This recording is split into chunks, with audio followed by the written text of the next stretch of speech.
मोदी सरकार के हर बजट ने देश को कुछ न कुछ नुकसान पहुंचाया है। थोड़ा पीछे मुड़कर देखें तो पिछले 10 बजट में से हर बजट में देश ने किसी न किसी प्रकार का नुकसान उठाया है। वर्ष 2014-15 के बजट की थीम सबका साथ सबका विकास थी, लेकिन फरवरी 2016 में जेएनयू विवाद हुआ, अल्पसंख्यकों, चर्च पर हमले हुए, गोकशी के आरोप में निर्दोषों की हत्या की गई, असहिष्णुता बढ़ने पर लोगों ने अवार्ड लौटा दिए।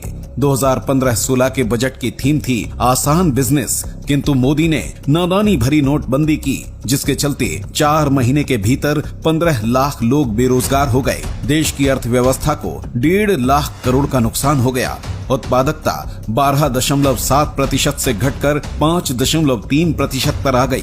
न तो काला धन मिला, न ही जमाखोर मिले।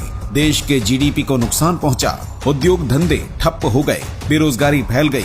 वर्ष 2016-17 के बजट में किसान कल्याण की थीम रखी। सरकार 3 कृषि कानून लाई, जिसके विरोध में देश में किसानों ने बड़ा आंदोलन किया। कई किसान शहीद हो गए। नतीजा, प्रधानमंत्री ने खुद कानून वापसी की घोषणा कर दी।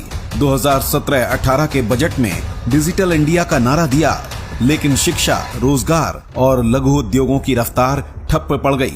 2018-19 में आयुष्मान भारत की थीम पर बजट था, जिसकी पोल कोरोना काल में खुल गई।